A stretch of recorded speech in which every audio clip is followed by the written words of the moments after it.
Loderò nella valle e sulle montagne,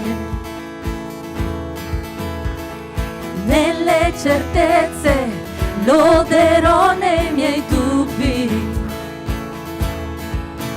loderò in minoranza, loderò circondato, perché la mia lode è l'acqua dove il nemico affonda. Finché avrò un respiro, avrò un motivo e loda il Signore, anima mia. Loda il Signore, anima mia. Loderò se ti sento e se non riuscirò. Loderò perché so che al controllo sei tu. La mia lode è un'arma, è più di una canzone. La mia lode è un grido che abbatte Gerico. Finché avrò un respiro, avrò un motivo e loda il Signore, anima mia. Loda il Signore, anima mia. Non resterò in silenzio perché vivente è il mio Salvatore. Loda il Signore, anima mia.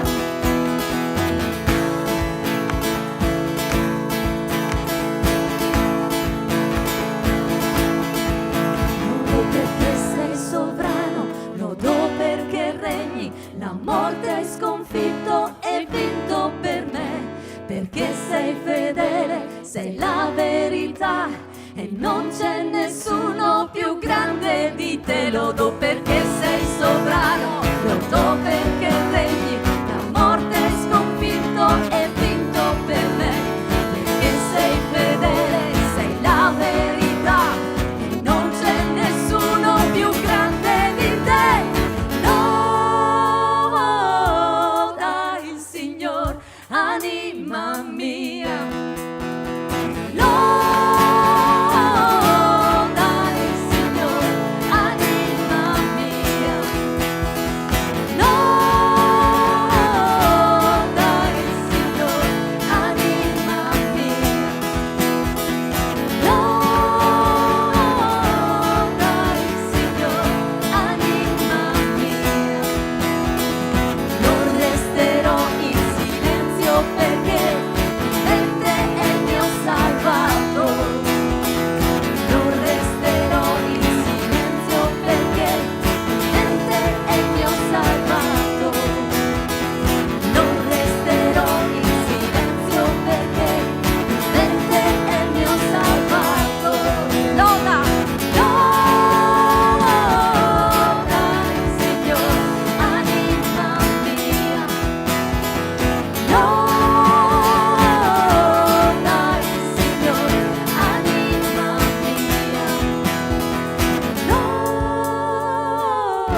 per la gloria del risorto Re.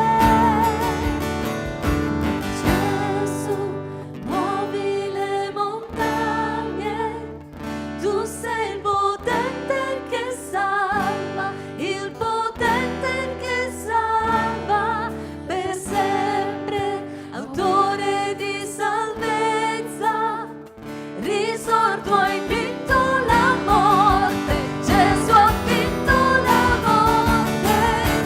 Gesù, muovi le montagne, tu sei il potente che salva, il potente che salva per sempre, autore di salvezza, risorto hai vinto la morte, Gesù ha vinto la morte. La tua luce splenda su di noi, che cantiamo per la gloria del risorto Re. Gesù, la tua luce splenda su di noi, che cantiamo per la gloria del risorto Re. Gesù, la tua luce splenda su di noi, che cantiamo per la gloria del risorto Re. Gesù, la tua luce splenda su di noi, che cantiamo per la gloria del risorto Re.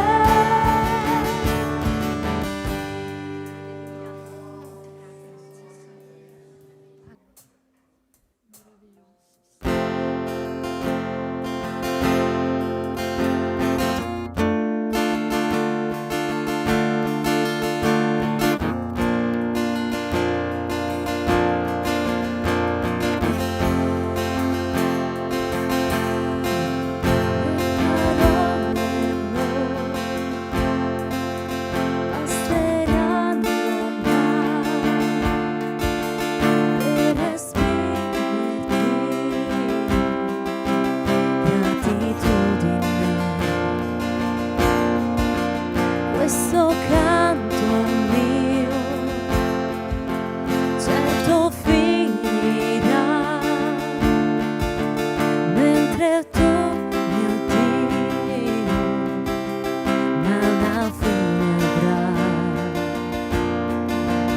Le mie mani alzerò e loderò ancora te, perché ciò che ho è un alleluia, alleluia.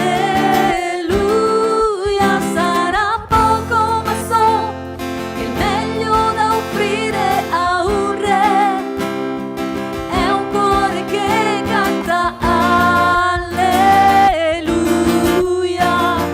alleluia.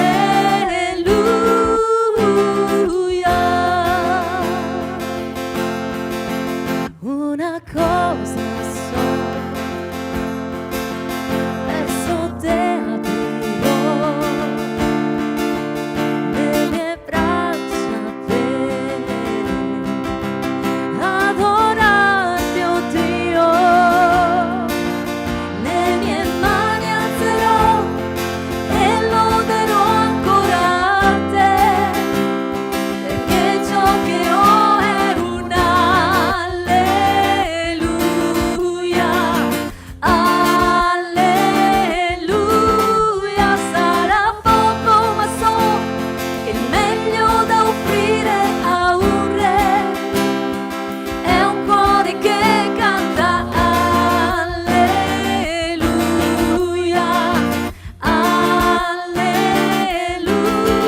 alleluia.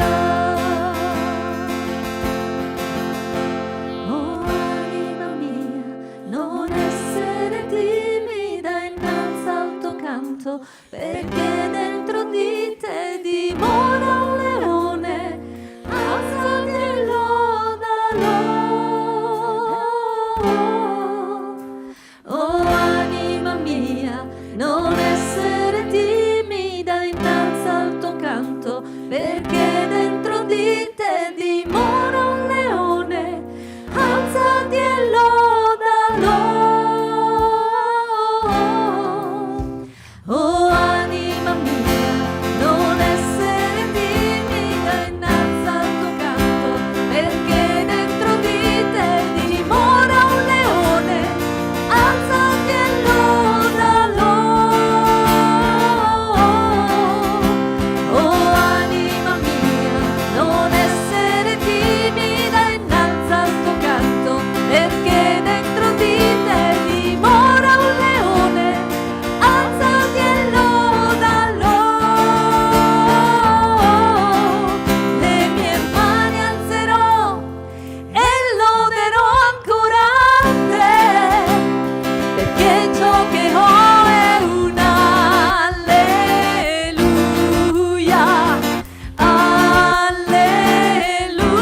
perché degno sei, Signore, perché degno sei, Signore, degno sei, Signore, esiste tutto in te e tutto è per te, tua è la gloria.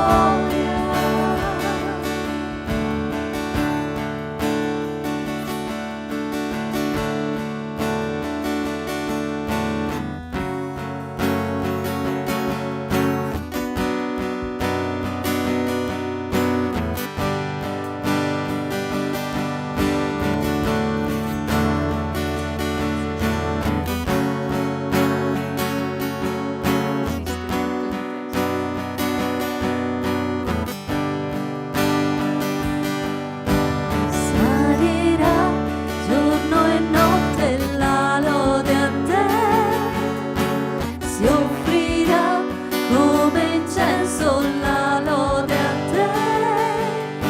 Salirà giorno e notte la lode a te, si offrirà come incenso la lode a te. Salirà giorno e notte la lode a te, si offrirà come incenso la lode a te. Salirà giorno e notte la lode a te, si offrirà come incenso la lode a te, perché degno sei, Signore, degno sei, Signore, esiste tutto in te e tutto è per te, tua è la gloria, perché degno sei, Signore,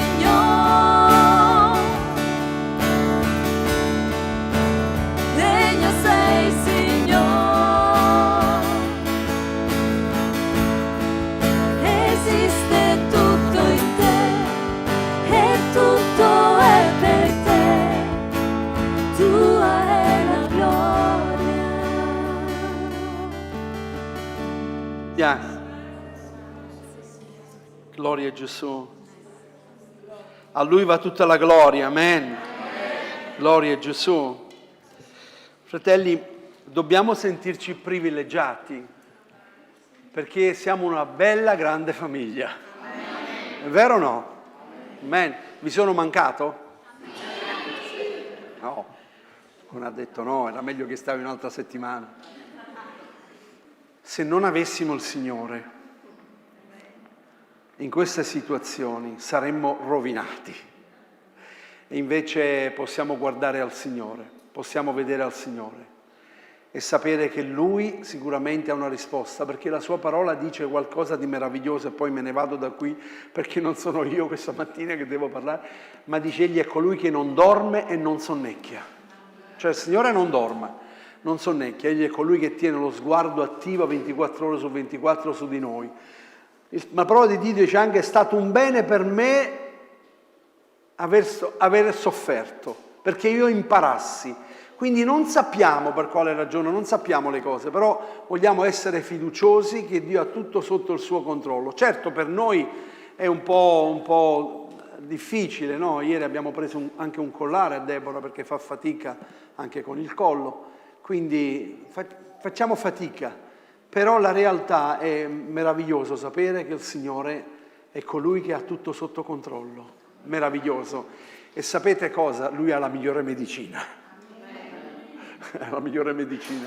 È una medicina che dà pace al nostro cuore. Bene, e il fratello Giorgio, sua moglie Fiorenza, oramai conosciamo per coloro che sono per le prime volte. Fratello Giorgio Bosi è stato per 21 anni pastore a Verona, ha tenuto una comunità.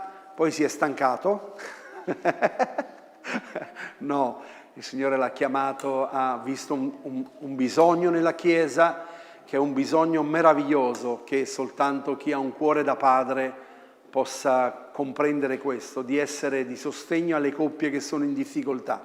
Quindi ha creato un'associazione, la Corda a Tre Capi, e quindi aiuta le coppie che sono in difficoltà, e oggi come oggi anche in mezzo alla Chiesa ci sono tante coppie che sono in difficoltà, che a volte noi pastori non riusciamo a stare dietro, non riusciamo neanche a seguire, ma grazie a Dio che ci sono questi servi di Dio che hanno avuto a cuore di poter prendersi a cuore queste coppie, si incontrano con tanto sacrificio, ma sono sicuro che il Signore li benedirà. Con l'esperienza pastorale poi alle spalle, non so Fiorenza, vuoi dire qualcosa tu? Dai, vieni, di qualcosa, dai.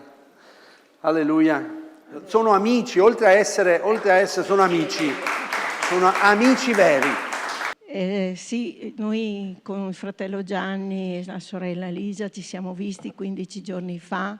Il peso nel nostro cuore era grande per Deborah, siamo venuti a trovarla e ci siamo sentiti veramente in obbligo di poter sostenere e aiutare, perché c'è un amore che ci lega, che va al di là del nostro amore umano, è un amore che viene dall'alto. E voglio ringraziare il Signore perché siamo qui, perché vi ritroviamo, ma la cosa più bella è che siamo qui perché il Signore ce lo dice, no? Vai dove c'è bisogno, vai dove io ti mando.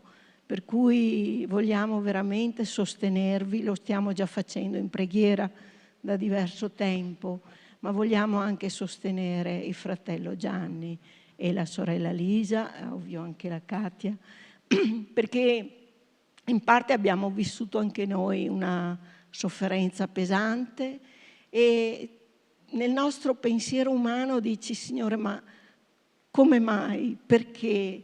Perché arrivi fino a questo punto? Eppure ti sto servendo, eppure... Ma i disegni di Dio sono sempre al di sopra dei nostri disegni. E anche se noi non comprendiamo, anche se noi non vediamo umanamente subito la risposta di Dio, Lui sa, Lui ha a cuore il nostro bene. E su questo non abbiamo altro posto dove posare la nostra testa. Perciò voglio darti un verso, caro Gianni, e anche per voi. In Isaia 41, al verso 10, tu non temere, perché io sono con te. Non ti smarrire, perché io sono il tuo Dio. Io ti fortifico, io ti soccorro, io ti sostengo con la destra della mia giustizia. È un verso che leggiamo spesso, ci è caro, ma letto in certi momenti ti scioglie. Da chi andremo noi se non dal nostro Dio? Il Signore vi benedica come Chiesa e vi ringrazio perché so che sostenete il vostro pastore. E anche su questo avrei tante cose da dire, ma mi fermo perché fare il pastore non è facile. Io sono stata sono moglie di un pastore e so cosa vuol dire. E sentire il sostegno della Chiesa, per cui vi voglio già ringraziare. È una grande cosa. Il Signore vi benedica.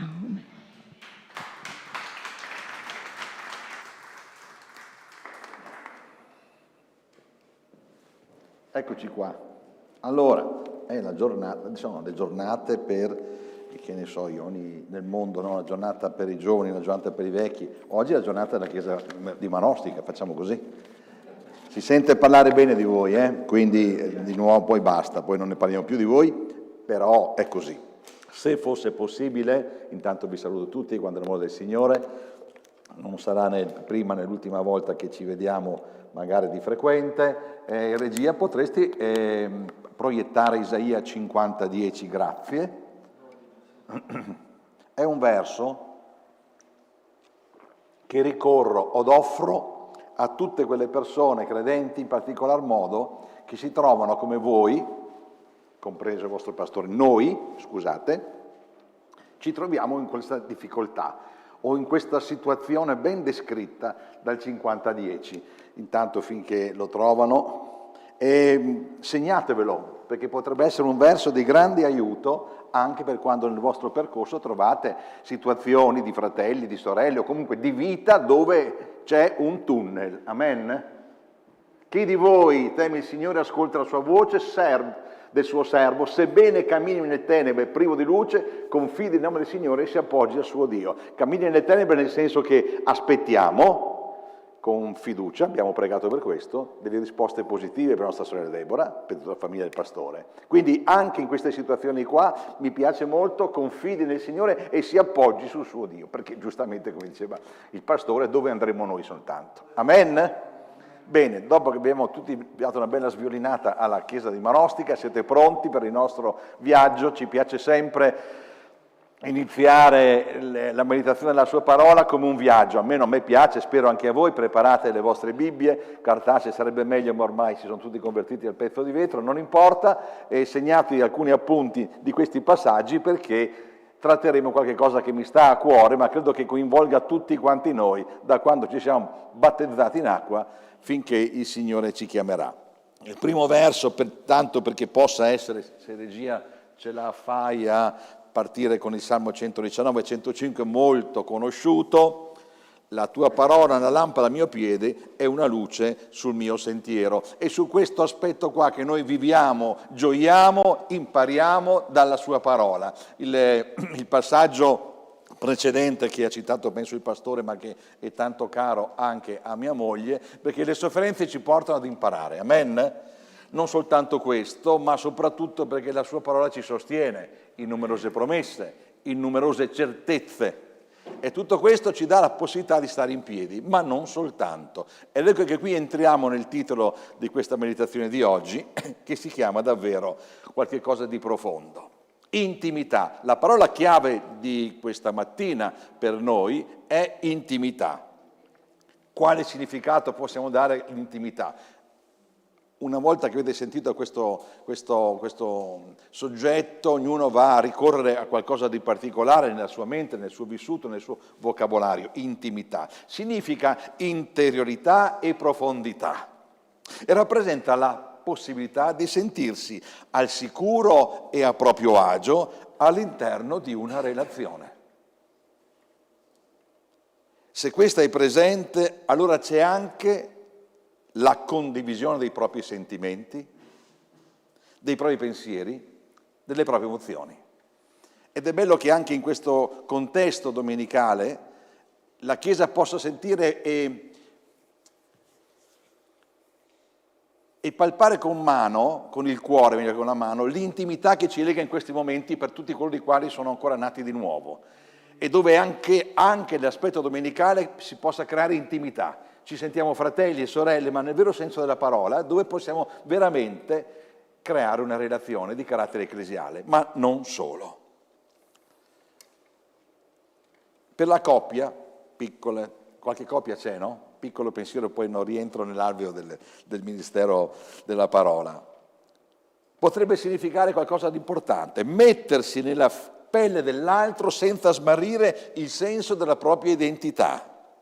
E ancora, vuol dire ricevere l'altro nel proprio territorio intimo senza sentirsi invasi. E qui mogli e mariti hanno magari preso appunto.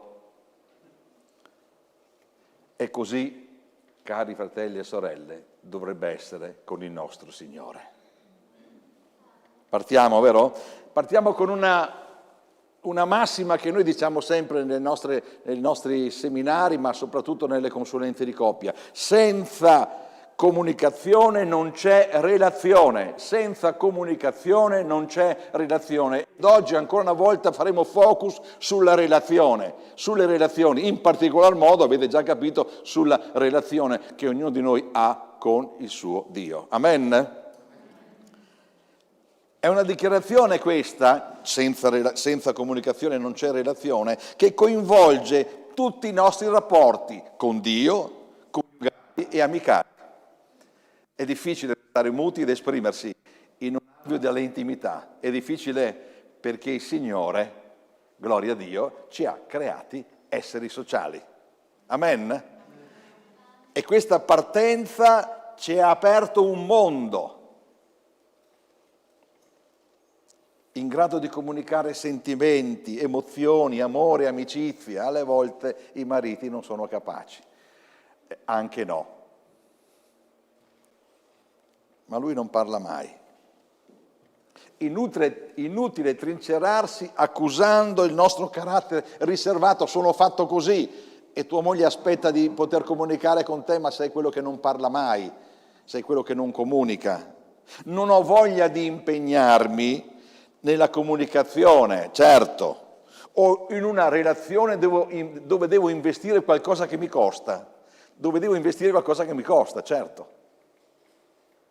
La verità è che il peccato iniziato con il misfatto di Adamo ed Eva ha introdotto questa potente comunicazione, l'ha interrotta questa potente comunicazione. Voi forse non l'avete immaginato, forse ci pensate quando leggete i primi capitoli di Genesi, in particolare il 2 e il 3, ma che profonda intimità c'era fra Adamo ed Eva e con il loro Signore, ma ci avete pensato a quale libertà c'era di comunicazione, di scambio di sentimenti? Dio, il Creatore, era lì insieme a loro, vivevano nell'Eden, amen? Poi il peccato interrompe tutto e interrompe anche questo aspetto della nostra vita, perché il peccato interrompe tutto. Noi tanto ci piacerebbe alla nostra età vivere una bella serata libera di mia moglie. Adesso non bastano più le serate, anche alla mattina. Dice, a fare cosa? A lottare contro questo misfatto di quel momento in cui Eva prima e poi Adamo si rendono partecipi che si è separato, si è interrotto quella bella e meravigliosa intimità con Dio che avevano. E il peccato poi porta ad avere gli egoismi, ad avere tutto quello che può essere nella coppia, per esempio, e allora cosa? Allora andiamo con ordine e vediamo di costruire il nostro pensiero su questo. È vero, non c'è più quello che c'era una volta, potremmo dire, no? Nell'aspetto di Adamo ed Eva. Quindi modificare e cambiare il nostro aspetto comunicativo, la nostra intimità è importante, perché la nostra intimità è gravata, che cosa? Dal peccato, ci costa fatica, ma abbiamo bisogno di aprire il nostro cuore in una relazione. Quale? Non ve la svelo subito, perché c'è un aggettivo su questa relazione. E andiamo avanti. Sapete, la relazione con il Signore è tale che ci permette di crescere spiritualmente e socialmente e anche all'interno della coppia. Ed è bello che il Signore abbia creato questi aspetti, che noi usiamo questa parola italiana, relazione, perché abbiamo bisogno di relazionarci con tutto il mondo. È vero o non è vero? Il fatto stesso, per esempio, dei concerti è un aspetto di relazione anche quelli. Ci siamo su questa terra, abbiamo bisogno di relazionarci, di confrontarci, quindi di usare la parola, gloria a Dio, abbiamo la parola che io sentivo penso un ateo per radio, che aveva scoperto l'antico patto e si era dedicato a studiarlo e aveva fatto un'espressione che mi piaceva tanto: ho scoperto il Dio che dice. Nell'Antico Testamento lui ha scoperto il Dio che dice, che c'è in mezzo al suo popolo, quindi un Dio che vuole avere relazione. Il fatto stesso che dopo il misfatto dell'Eden Dio provvede subito, immediatamente, il progetto della redenzione, amen? E di questo possiamo godere, perché noi ne siamo i suoi frutti di questo progetto, ma andiamo avanti. Ed ecco quindi che, dicevo prima, dopo il nostro festa del battesimo in acqua, che cosa succede? È che l'amore di Dio, la grazia di Gesù e la potenza dello Spirito Santo, è vero, sono intervenuti nella nostra nuova nascita, amen? A qualcuno un po' meno. L'amore di Dio, la grazia del Signore Gesù Cristo, la potenza dello Spirito Santo sono intervenuti nel momento in cui noi abbiamo fatto patto con Dio. Non dimenticarti le promesse che hai fatto in quella vasca, non dimenticarti quando era bella, tutta vestita bene, gli hai promesso di onorarla, di servirla, non ti puoi dimenticare, perché al Signore piace un patto dove noi promettiamo, che brutta parola, promettiamo, sì, piace tantissimo. Sapete, alle volte leggiamo a questi mariti che si sono dimenticati di fare la corte alla propria moglie, di curarla teneramente, di nutrirla, come dice l'Apostolo Paolo, i patti matrimoniali. Ma se tu fai un patto, dice in Ecclesiaste, capitolo 4, non indugiare ad adempierlo. Ed è bello che noi acquisiamo una virilità spirituale, per cui i patti e le promesse che abbiamo fatto con Dio le manteniamo, amen? le manteniamo, costi quello che costi, le manteniamo. Certo c'è un prezzo da pagare, come quello del marito musone, c'è quello invece che è pigro, c'è un prezzo da pagare. Ed è bello che se oggi, questa sera, questa settimana, dopo anche questo messaggio, ci possa essere una riflessione del cambiamento, sappi che se c'è cambiamento ci sarà crescita nella tua vita. Diversamente no.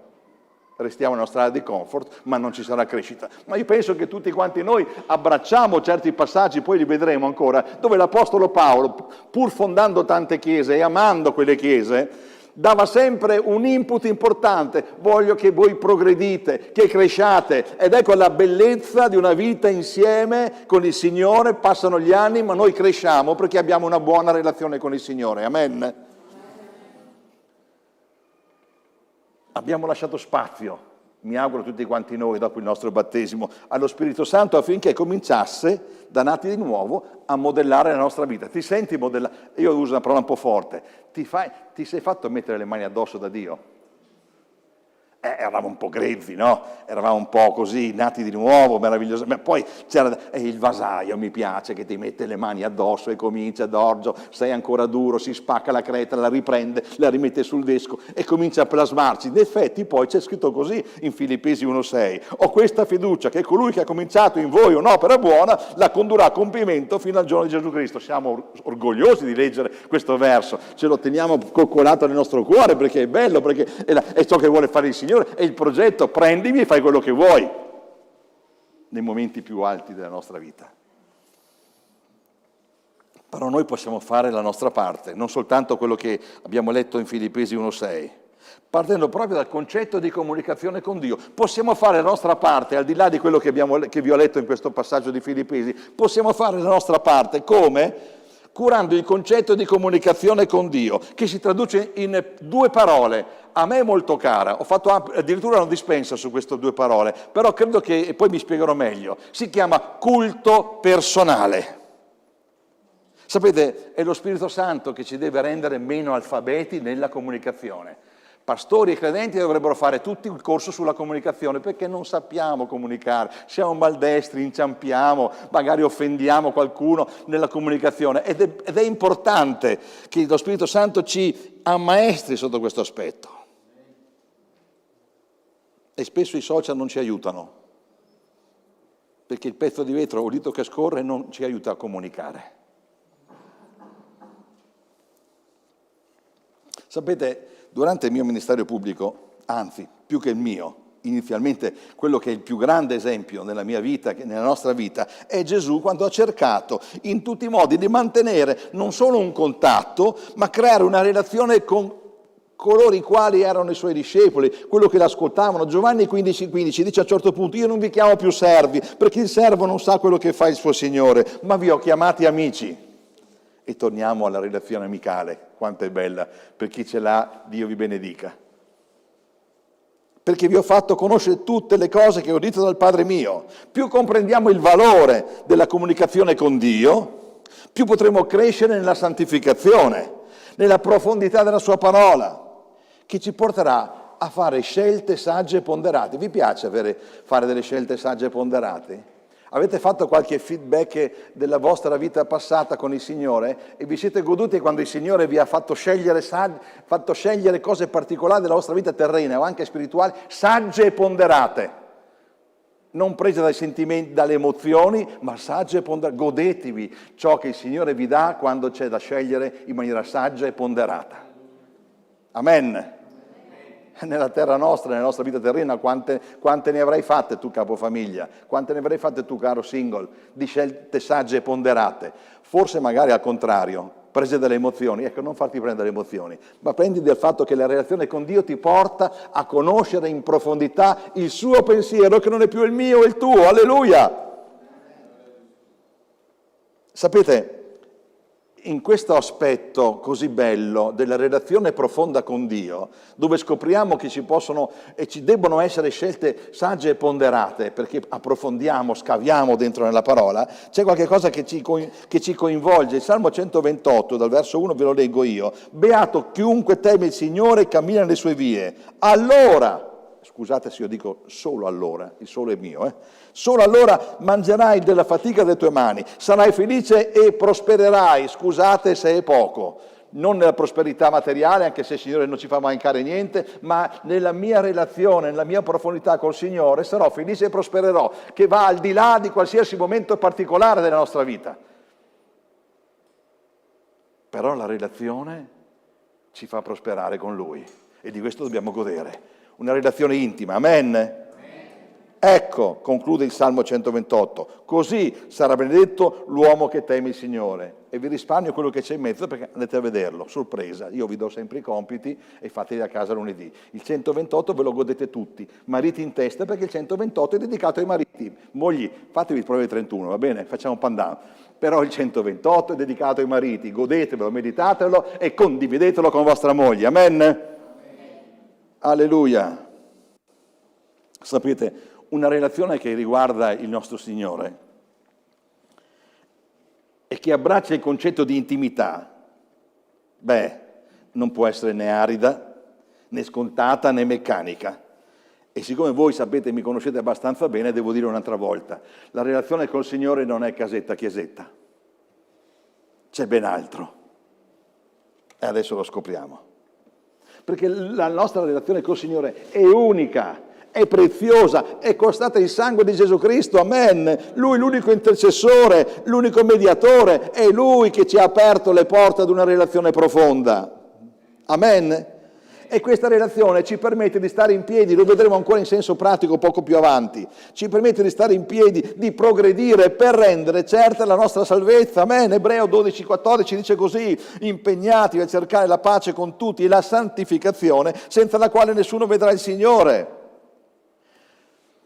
Una nota personale perché possiate capirmi, dopo 51 anni di fede e 30 di fatto di ministero pastorale, perché gli altri 9 li ho passati nella chiesa di Verona come anziano, tanti figli di Dio ho visto, tante storie ho visto, vissute in diverse dimensioni da parte di questi cari fratelli, dimensione ecclesiale, dimensione di servizio, dimensione di ministero, dimensione di coppia, dimensione amicale, ma sapete di tutti questi uomini e donne che hanno vissuto in questi contesti, chi è veramente cresciuto ai miei occhi e agli occhi di Dio?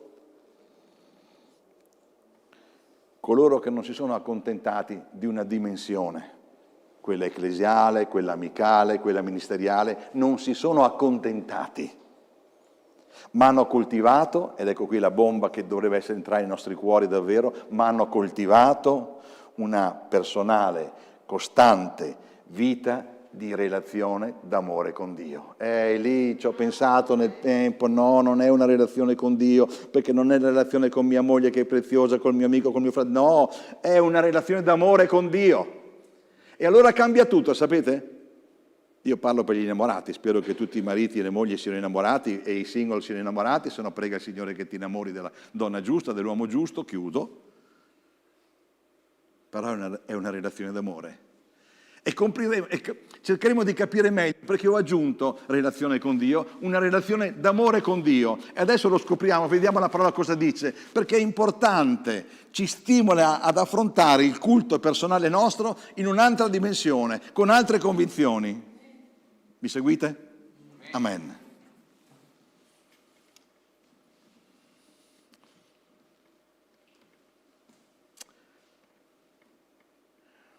In questi anni ho visto abbandoni, deviazioni dottrinali, tiepidismi fra fratelli e sorelle che si sono persi. La ragione principale, mi sono chiesto, con grande dolore, hanno lasciato andare la loro relazione d'amore con Dio. Piano piano, lentamente, senza che ce ne accorgiamo. Quella relazione che avrebbe potuto farti stare in piedi, caro fratello, sorella, se ancora ti posso chiamare così, non sto parlando a voi in questo momento, ma della mia esperienza.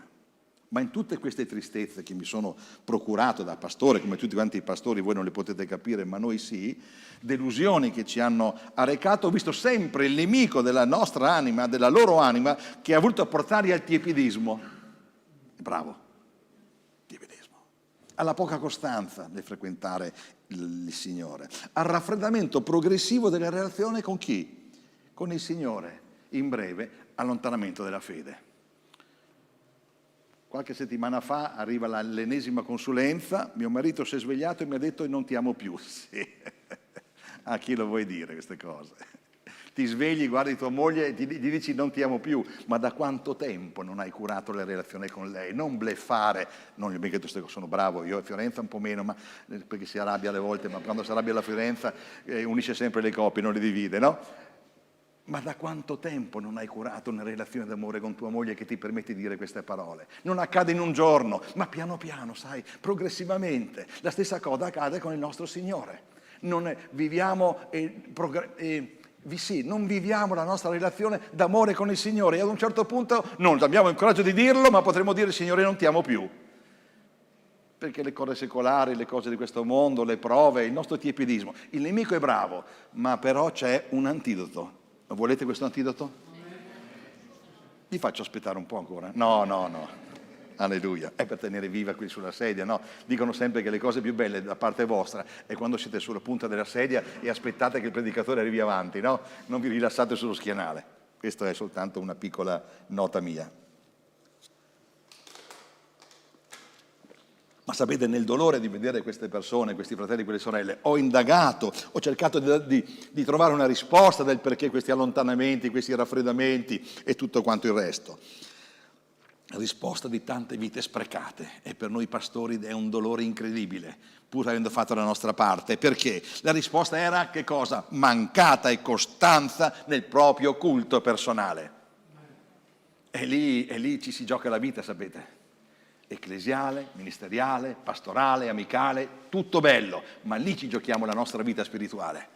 Mancata costanza nel proprio culto personale, latitanza e scarso interesse a frequentare che cosa? E adesso arriva la risposta.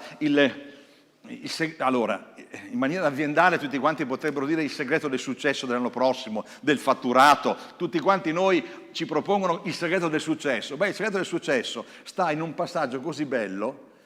Questa volta lo proiettiamo, Matteo 6,6, che tu dici, figurarsi, certo, la parola di Dio è un successo, è una certezza per noi, certo, ma quel passaggio di Matteo 6,6 mi ha colpito e continuerà a colpirmi e colpirò anche in senso buono i fratelli, le sorelle, le coppie, perché questo è davvero il momento decisivo della nostra vita quando decidiamo di approfondire la nostra relazione con Dio. Ma dove, quando, come? Ma tu quando preghi entri nella tua cameretta e chiusa la porta, rivolgi la preghiera al Padre tuo che è nel segreto e il Padre tuo che vede nel segreto te ne darà la ricompensa, amen? Ci sarebbe da fermarsi per fare uno studio esegetico solo su questo verso, ma è bellissimo. Ma tu quando preghi entri nella tua cameretta e chiudi la porta, perché là, dai, ti ricordi, no? Quando lei arrivava in ritardo da fidanzati, no? Guardavi l'orologio, voi eravate sempre in ritardo come future mogli e fidanzate, perché è insito nella donna, ma è bello così, no? Che noi desideriamo di più questo incontro d'amore. E la stessa cosa però accade anche fra di noi, nella nostra relazione col Signore. Io lo vedo il Signore che dice, e adesso Giorgio, adesso Fiorenza arriva, ha un appuntamento con me, dobbiamo parlarci, dobbiamo stare assieme. E quella stanza rimane sempre deserta, sempre vuota, potrebbe anche essere. C'è un altro segreto, chiusa la porta. E quante volte diciamo spegni tutti gli strumenti elettronici che puoi avere, prima il telefono. Ti chiudi la porta alle spalle, sei solo con Dio e lì comincia una relazione d'amore. E lì comincia qualcosa di grande, ci parliamo, ci sorridiamo, ci gioiamo, ci piangiamo. È Lui che ci dà le informazioni migliori per essere un marito e pastore della prima chiesa. È lì che puoi uscire dicendo adesso so e ho imparato o imparerò come amare Fiorenza, come amare tua moglie, come amare tuo marito. Lì accadono delle cose meravigliose, in quel momento. Alleluia. Ma quale ricompensa, mi domando? Perché poi, già sparito, perché poi te ne darà la ricompensa. E noi su questa parola cerchiamo sempre di dire che bello, che bello, che bello, aspetto. Ma io mi sono chiesto, quale ricompensa? Perché in quella cameretta se ci andiamo con la lista della spesa. La sapete qual è la lista della spesa, no? Allora c'è questa, c'è questo, c'è questo, c'è questo, c'è questo, noi ci aspettiamo che tutto quanto quello che noi presentiamo il Signore risponda e dopodiché amen, grazie, salto in macchina e vado a lavorare. Anche no. E l'esempio è ancora calzante, per chi è innamorato è ancora eccetera. È un momento in cui ti fermi e vuoi coltivare la tua relazione d'amore. Ci parli con Dio e lasci anche parlare Dio, che ha tante altre cose, oltre che darti le sue regali risposte, ma tante altre cose. Tant'è vero che quando poi preghi nel tuo culto personale, chissà perché, chissà per come, arrivi qua, la apri e Dio ti parla. Non a caso, ovviamente, e Dio ti parla. Ma che meraviglioso momento! E dico ai mariti, quando gli do questa dispensa, l'appetito viene mangiando, e se parti 10 minuti ogni giorno o un quarto d'ora, stai attento che potresti arrivare tardi al lavoro, perché ci hai preso gusto. Stai con colui il quale tu hai deciso di legare una relazione d'amore con il tuo Signore. Cambia tutto, è vero? Ma andiamo ancora con ordine. Il messaggio di oggi parla di intimità. Marco 6,46. Gesù prese il commiato e se ne andò sul monte a pregare, nonostante i suoi impegni, nonostante le fatiche, perché lui era anche uomo, riservava e teneva viva la sua relazione con il Padre. Vediamo che c'è un esempio dove noi non possiamo chiamarci fuori. Lui stesso aveva bisogno di avere e continuare ad avere una costante relazione con il Padre, perché era quella l'indicazione per il suo ministero. Il Padre indicava il suo ministero. Alleluia! Chi ci indica come andiamo avanti nella nostra vita? Se non in quella cameretta. E poi ancora in Marco 1,35. Poi la mattina, mentre era ancora notte, Gesù si alzò e uscì e se ne andò in un luogo deserto e là pregava. E aggiungo ancora Davide, l'uomo dal cuore secondo Dio, che dice così: io ti cerco dall'alba, di te è assetata l'anima mia, Salmo 63,1. A te anela il mio corpo languente in arida terra senza acqua. Sì, è vero, vivo in una realtà arida, senza acqua. Fuori da quella cameretta c'è di tutto ormai, vero? C'è distruzione di valori, di qualsiasi altra cosa, tristezza, brutte notizie. Ebbene, però Davide aveva un cuore sincero, un desiderio di avere una relazione d'amore con il Signore e scriveva questo: ti cerco dall'alba. E poi ancora al 42, l'anima mia è assetata di Dio, dal Dio vivente. Attenzione, quando verrò e comparirò in presenza di Dio? E potrebbe essere la prima domanda che oggi ci faccia, che oggi il Signore ci fa. Quando verrò e comparirò davanti alla sua presenza? Faccio sempre così. Ma adesso arriva Giorgio, c'è un appuntamento d'amore, vuoi che quell'appuntamento d'amore non si presenti? Non è mi tocca pregare, mi tocca leggere, mi tocca andare in chiesa, mi tocca niente, che poi in Veneto è ancora più strutturata questo me tocca, no? È una relazione d'amore. Quando verrò e mi presenterò e solo dire: eccomi Signore, a costo di alzarmi mezz'ora prima, o comunque i tempi li possiamo scegliere voi, non c'è importanza di procedura, però sono dentro in quella stanza, da solo. E io sfido ogni donna moglie, che vedrà un marito che entra in quella stanza ogni giorno e saprà che quando uscirà non sarà più uguale a quando sarà entrato, perché quell'uomo, quel marito avrà parlato con Dio e avrà ricevuto tutte le informazioni necessarie per amare Fiorenza. Le ricevo ancora adesso, dopo 50 anni, potrei essere stanco, no? Ma è là che accadono i più grandi miracoli della nostra vita, è là che la nostra vita comincia a crescere, amen? Alleluia! C'è qualcosa di essenziale, di prioritario che ci deve coinvolgere in questa relazione. Sapete, il mio caro fratello Enos Nolli, che è fondatore di Gioventù in Missione, quando fu chiamato al ministero, frequentò, abitava in Svizzera, una scuola di formazione missionaria. Quindi è una scuola, quindi partiamo con le materie, parliamo con l'istruzione, partiamo con tutto un pacchetto di didattica per aiutare questi uomini chiamati dal Signore a fare i missionari. No. Sapete cosa hanno fatto per la prima volta e poi le altre volte? Hanno parlato di come curare il loro culto personale. Ma certo, davanti a un ministero missionario, sapete che i missionari sono quanti un po' pazzi, no? Perché un missionario è uno che parte, va, ha una visione talmente larga, quindi bellissimo tutto questo, ma se non parte dal culto personale, come può partire e affrontare il mondo, le difficoltà, i tempi ostili e quant'altro? E quindi lo hanno formato, mi ha fatto molto piacere tanti anni fa, anch'io per fare focus su questo culto personale, su questa relazione d'amore con il Signore, che se la mogliamo non cresciamo, ma se la coltiviamo, dirà quella moglie: io so quanto vale mio marito, perché lo vedo uscire da quella stanza ogni giorno e so che lui ha parlato con Dio per amarmi. È un momento in cui i mariti si sentono un po' massacrati, ma vi voglio bene lo stesso.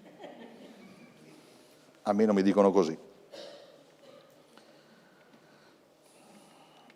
E se vogliamo capire ancora Dio in questa relazione, Dio si esprime ancora in questa relazione d'amore, dandoci degli input che nel Geremia 29, questo bellissimo passaggio dall'11 al 14 in poi, che voi conoscete a memoria, perché vi piace, ci incoraggia, ma se andate a vederlo bene, compito anche da settimana prossima anche quello, è qualcosa che ci esalta perché ci fa vedere la parte di Dio e la parte nostra, e vado avanti.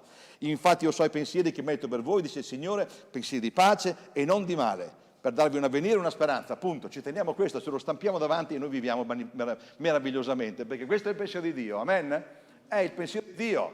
Ci sei dentro tu da quando sei nato di nuovo, ancora prima. Punto, ma va avanti il testo. Guardate la sua preziosità. No, non lo faccio mai così, ormai ho imparato a personalizzarlo. Katia, tanto resta in famiglia. Dice scritto, voi mi invocherete. No, Katia lo invocherà, verrà a pregare, lui, e io l'esaudirò. Katia mi cercherà e mi troverà, perché mi cercherà con tutto il suo cuore e io mi lascerò trovare da lei. In questo passaggio c'è tutta la parte di Dio, ne godiamo, la fa soltanto Dio. E tu, avete visto quanto c'è dentro Katia in questo? Avete visto il cuore di Katia, la disponibilità di Katia di poter dire eccomi Signore, io voglio continuare, non voglio interrompere la relazione d'amore da quando mi sono convertita, non voglio entrare nel tirpidismo, nella liturgia o di casa a casetta, voglio viverla perché possa progredire. Amen? E quindi ogni passaggio di questo verso evidenzia il grande desiderio di Dio di incontrare Katia. Lo faccio sempre nei seminari, per questa volta sei tu vittima sacrificale perché non vorrei. Incontrare Katia con una relazione d'amore, non gli tocca al Signore per forza essere presente quel giorno, lui è sempre presente e se anche l'ho contenuto nella stanzetta, perché lì c'è intimità, lì non c'è rumore, non c'è frastuono, nella tua vita, nella vita ecclesiale, meglio, nella vita familiare, nella tua vita di ogni giorno c'è frastuono, dai, è difficilissimo vivere oggi. Eppure in quella cameretta, quando chiudi l'uscio alle tue spalle, qualcosa di grande può accadere, sì o no? Io sono convinto che uomini come David Wilkerson e poi tutti gli altri che abbiamo conosciuto, uomini di grande fede, uomini di grandi ministeri, ma dove sono nati questi ministeri? Dove sono nate queste chiamate? In mezzo al frastuono, in mezzo a qualcosa di particolare o in quella cameretta dove Dio ti ha parlato e dice Signore manda me? Alleluia! Ma se non stiamo con Lui non possiamo comprendere i Suoi progetti per noi. Se non stiamo con Lui non possiamo capire le Sue idee per noi. Là, quegli uomini, magari tu non andrai a evangelizzare tutto il mondo come Billy Graham, però là quegli uomini hanno ricevuto qualcosa di particolare. Via dal frastuono, via da tutto quello che potrebbero essere i ministeri, le situazioni di chiesa, eccetera. Là entravano e Dio parlava e Dio li ha mandati. E loro hanno raccolto questo invito perché c'era un'intimità profonda. Ecco il titolo di quest'oggi. Quella intimità che diceva faccio tardi Signore ma mi sto troppo godendo con te. Vi è capitato? Se no, fatevi qualche domanda.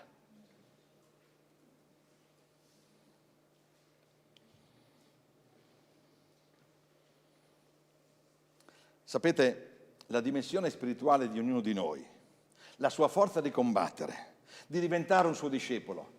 Discepoli non si nasce di nuovo ma si diventa suoi discepoli, è resa efficace dal nostro culto personale e da come noi ci curiamo in questa relazione d'amore, da come noi ci curiamo. Sapete quella bellissima sintesi dei comandamenti, no? Ama il tuo prossimo come te stesso. Parto in quarta, una paccata così di opuscoli, parlo degli anni 70, mi hanno detto che bisogna andare a evangelizzare, io ci vado a evangelizzare perché sono nato di nuovo e quindi cerco di amare il mio prossimo, no! Prima cura te stesso. Allora cambia tutto. Ama il tuo prossimo come te stesso. Ti stai curando? E la cura più bella non è la scuola biblica, sì, tante altre cose, ma la mia relazione con il Signore costante e progressiva dentro quella stanza. Il mio culto personale vuol dire che poi io esco e comincio a comprendere il mio prossimo, comincio a ascoltare il mio prossimo, comincio a capire quanta misericordia Gesù aveva sul suo prossimo. Posso averla anch'io, ma prima vengo io. Dice, ma come sei egoista? No, cercate di capire le priorità. Prima devo curare me stesso per non aggravare la Chiesa, persone non soluzionate, persone che hanno un sacco di problemi, che vengono qua e che portano problemi alla Chiesa, portano problemi al pastore, a se stessi. Anche no. Io voglio essere un uomo libero dalla grazia del Signore, dalla sua potenza, e cominciare a curare me stesso. Se non lo sono, mettiti a posto con le cose tue. Se non vuoi perdonare tuo padre o tua madre perché ti hanno successo quello che è successo, no, cominciamo dal perdono e andiamo avanti per essere liberi, e allora affronterò il mio prossimo in un'altra maniera. Ma anche questo, sapete, il perdono biblico, dove volete che accada? In quella stanza. No, mai devi perdonare, no, mai ti ho perdonato a prescindere. Ah, che belle quando sono le coppie che parliamo del perdono. A Fiorenza al terzo incontro inizia con il perdono biblico, ed è bello vedere, no? Che hanno un perdono a prescindere. Se lui si comporta bene lo perdono, allora mi viene fuori facile. Infatti anche il Signore ti ha sempre detto così, giusto? Ti perdona a prescindere. Saremo i più disperati degli uomini di questa terra. Che dite? Se fai il bravo ti perdono, se no no. Imparare il perdono biblico è qualcosa che il Signore anche ci illustra anche nella nostra cameretta. Ok la Chiesa, ok le agape, ok i culti, adesso buttate le pomodori, ok le corali, i servizi, i ministeri, tutto ciò però non può costituire e sostituire la indispensabile relazione d'amore con il nostro Signore. Grazie. Se voglio progredire, quello è il mio segreto. Se voglio avere successo nella mia vita spirituale, quello è il mio segreto. E lo servo. E credete che la tristezza ancora di vedere quanti mariti, quanti uomini o donne sono latitanti in questa piccola cosa, che non riguarda il ministero, non riguarda la missione, piccola ma grande cosa. Perciò anche noi, dice in Colossesi capitolo 1, dal giorno che abbiamo saputo questo, non cessiamo di pregare per voi e di domandare che siate ricolmi della profonda conoscenza della volontà di Dio con ogni sapienza e intelligenza spirituale, crescendo nella conoscenza di Dio. Salto qualcosa per brevità. Crescendo nella conoscenza di Dio. Ora la domanda è, ma come faccio a conoscere il Signore se non lo frequento? Non ditemi che vi basta la predica domenicale, anche no. E gloria a Dio per questo, abbiamo ancora la libertà di poterlo fare, non so fino a quanto. Ma come facciamo a crescere se mi manca questo aspetto? Crescere nella conoscenza di Dio. Ma voi ci credete che Dio piano piano ogni giorno, 365 giorni all'anno, cominciamo a crescere? Cominciamo a essere uomini profondi. Vi piace essere uomini e donne profonde, che sanno spargere il profumo di Cristo? Lo si impara là, sapete. Studio biblico, amen. Culto domenicale, gioiamo. Ma in quella stanzetta possono avvenire delle cose meravigliose nella vostra vita. Possono succedere delle cose grandi nella vostra vita, e soprattutto conoscere il Signore, perché in quella stanzetta l'aspetto della preghiera è importante quanto una lettura disciplinata e ordinata del nostro programma di lettura biblico. Ce l'avete tutti però il programma di lettura? Dove siete arrivati? Tessalonicesi oppure Lamentazioni? Non occorre la risposta, però vi ho provocato in questo. Che bello il culto. Come faccio a crescere se non lo frequento?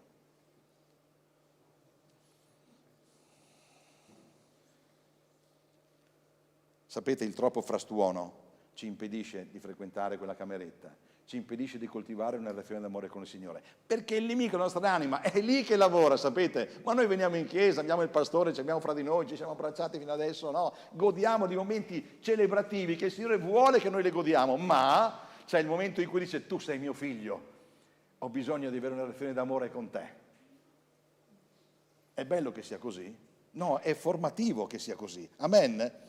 Non tolgo fuori tutto e ci sono io e te. Sì, è vero, quella cameretta è disertata dalla maggioranza dei credenti, presi come sono, siamo tutti presi, vero? C'è sempre il dopo prego, il dopo leggo, il dopo medito, dopo studio, dopo... Troppo tardi, la nostra vita sulla terra non è eterna.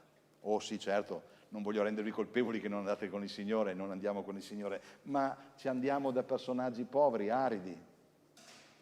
Fermatevi, dice il 46:10 del Salmo, e riconoscete che io sono Dio. Abbiamo bisogno di fermarci, cari ragazzi. Ho detto ragazzi, vero? Sì, è giusto. Abbiamo bisogno di fermarci, perché la vita nostra non è così, lo so già, lo vediamo, dicevo spesso quando venivamo qua anche per i seminari, ruota e criceto. Vi dice niente ruota e criceto? Ecco perché quella stanza sta sempre vuota, ruota e criceto. Abbiamo bisogno di fermarci e riconoscere che Dio è il nostro Padre. Dio ha voglia di comunicare con noi, non sempre noi che gli raccontiamo tutte le nostre disgrazie. Lui vuole parlare con noi e godersi di questo fatto. È un aspetto della relazione d'amore che potete sperimentare giorno per giorno. Amen? Alleluia. E concludo, sapete. C'è una citazione che mi piace e ve la regalo. Il nostro torto è quello di vivere a Gerusalemme senza contemplare il volto del re e di essere soddisfatti di tale situazione. Ripeto, il nostro torto è quello di vivere a Gerusalemme, la nostra dimensione, senza contemplare il volto del re e di essere soddisfatti di tale situazione.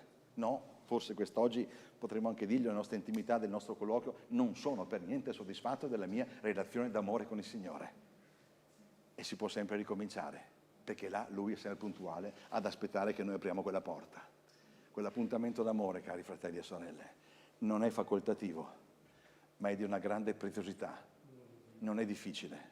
È vero, la lotta alle volte per tanti si combatte e si vince quando mettiamo giù i piedi dal letto. Quella mezz'ora prima dove cominciano tutti quanti, figli, mogli, tutto, l'ambradam, ma quel silenzio di quella casa dove c'è soltanto tu e Dio. Ecco, oggi il Signore vuole sfidarvi in questo. Amen.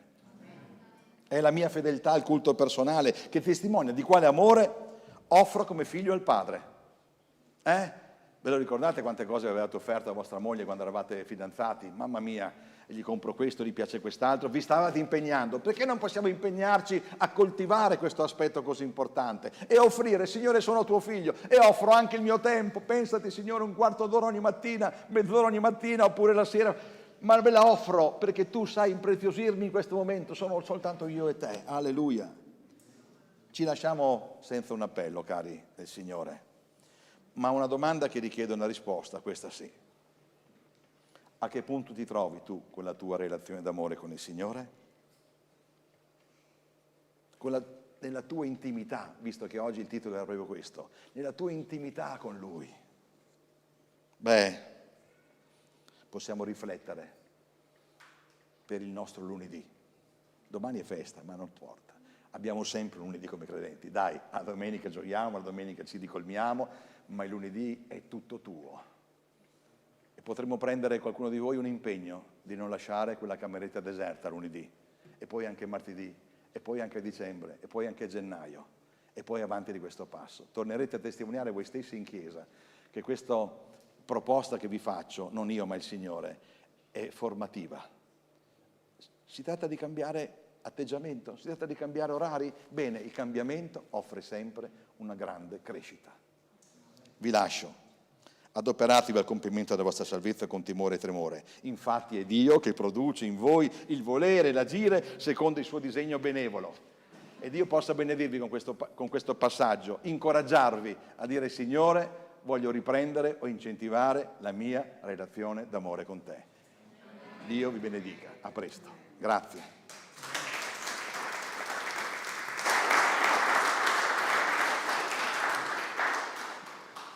Quante volte sono entrato in quella stanzetta, e ancora oggi, dopo tanti anni, e per ogni volta che entravo in quella stanzetta dicevo: Signore, cambia mia moglie.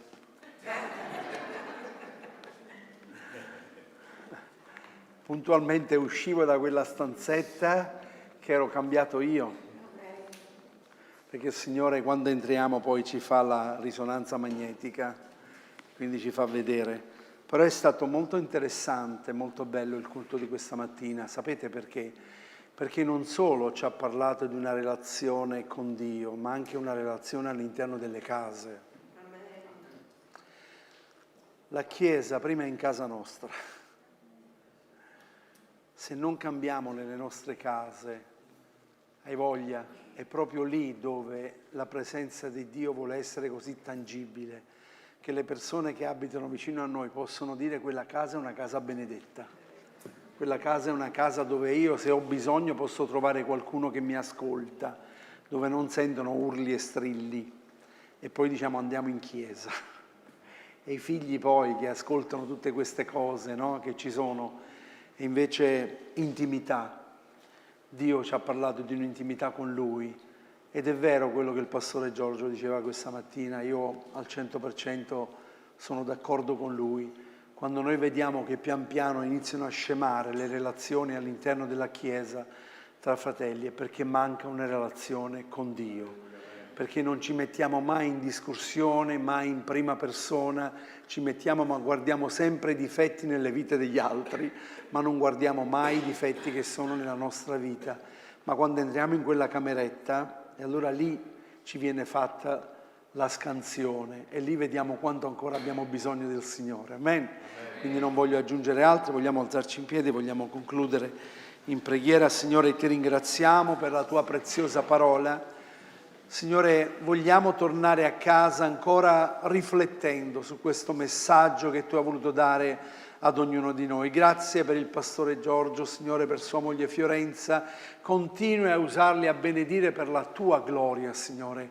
Fino all'ultimo alito della nostra vita noi vogliamo servire te, Signore. Vogliamo ricevere quella corona quel giorno, poterci dire vieni avanti fedele servitore, perché sei stato fedele in quello che io ti ho chiamato a fare. Signore, benedici il nostro rientro a casa, benedici il nostro stare insieme nelle nostre famiglie e che possiamo tornare con un sentimento diverso se abbiamo lasciato qualcosa, qualche discussione, qualche parola offensiva, che possiamo tornare e possono capire che siamo stati alla tua presenza. Proprio come Mosè quando scendeva da quel monte gli altri non lo potevano guardare perché il suo volto era raggiante. Così anche noi quando torniamo a casa che possono vedere che qualcosa è avvenuto nella nostra vita. Grazie Padre nel nome di Gesù. Amen. Buona domenica a tutti quanti voi. Buona domenica.